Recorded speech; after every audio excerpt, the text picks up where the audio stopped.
Hello student, we have already studied about atomic number, mass number and electronic configuration of atoms.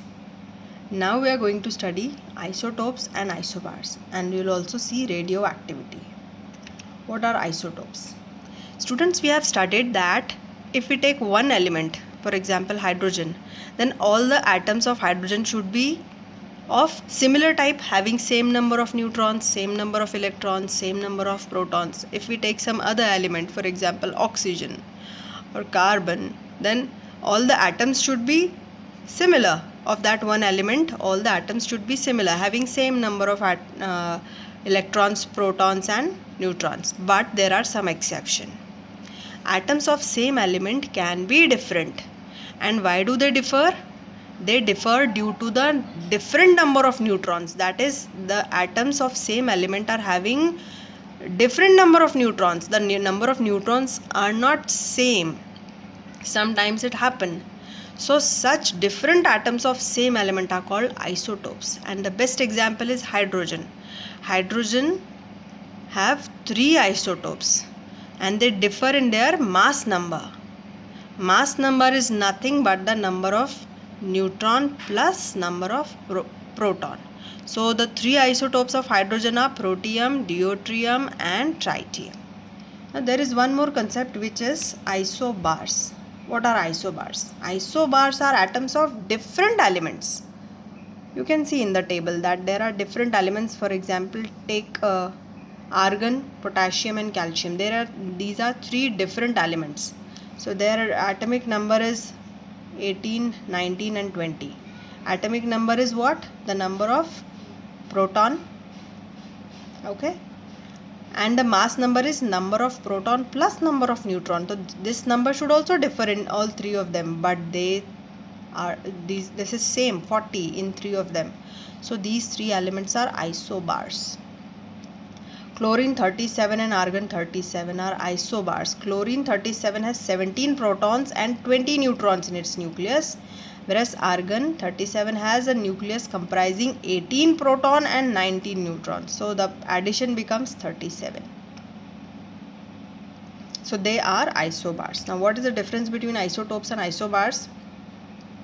Isotopes are different atoms of same element. You have imagined one element, say carbon or hydrogen, and their atoms are different. Then they become isotopes.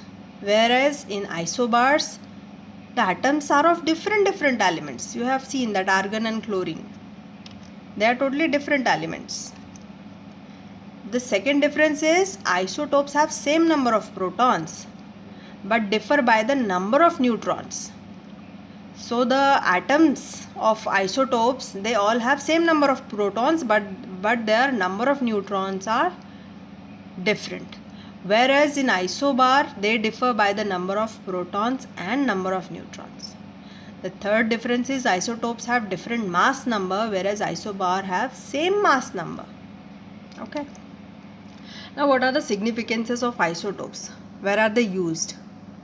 Isotopes are used in pharmaceuticals, in medical line, for imaging, for diagnosis of various diseases, the technique which require diagnosis of various diseases, for example pneumonia, heart diseases, cancer and so on. There isotopes are used. Then smoke detectors. The fire detectors use a technique to detect smoke, and such smoke detectors use isotopes in them. Other than that, one more significance is the NASA satellites have their batteries to get power, and the batteries of NASA satellites have isotopes in them.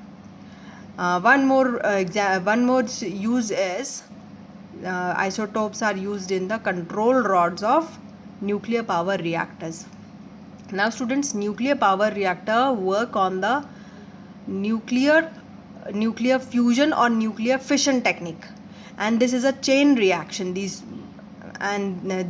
can be uncontrollable. If some external control is eliminated, then they can be very dangerous. So external control is required, and external control is given in the form of control rods. So control rods contain isotopes in them, because they help them from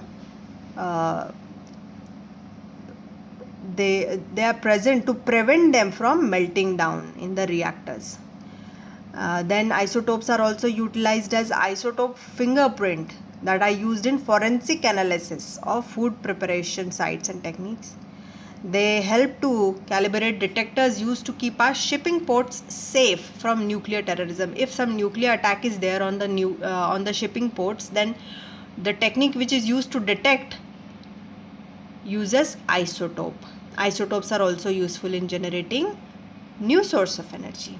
Now, what is radioactivity? Here I have mentioned one term, which is radioactivity. What is that? Radioactivity is a process by which an unstable atomic nucleus loses energy by emitting radiation. So some energy is radiated, some energy radiation is emitted by an unstable atom. Atomic nucleus loses energy. So that process is radioactivity. A substance that contains unstable atomic nuclei is considered radioactivity. So if there is an element and it contains such nucleus which is unstable, so it will emit some radiation, and this process is radioactivity.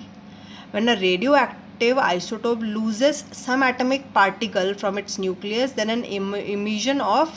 there is an emission of gamma radiation. I'll tell you that radioactivity could be of three types: alpha, beta and gamma.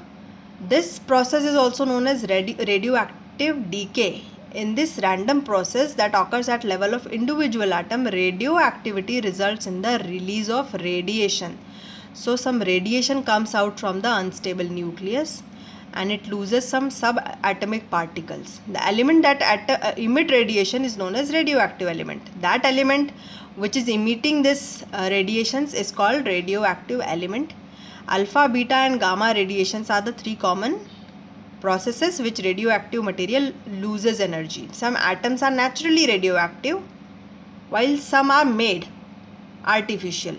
So not all radiation produced by radioactive material. Familiar type of radiation includes sunlight, cosmic radiation, X-ray, electromagnetic radiation, radar and radio waves. Now, what are the types of radioactivity? Naturally radioactive elements and artificially radioactive elements. So those elements which emit radiation spontaneously, naturally, for example uranium, that this is naturally radioactive element, and some radioactive elements are induced or artificially made.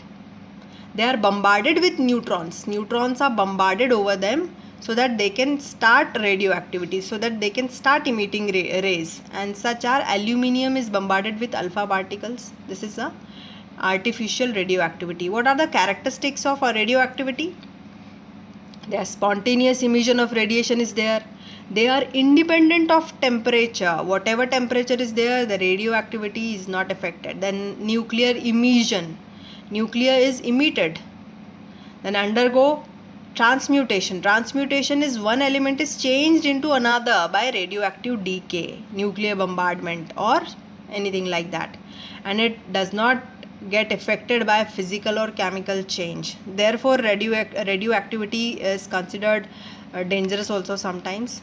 Then there could be alpha, beta or gamma, the types of radiation. Alpha is the positive charge, beta is the negative charge and gamma is the neutral.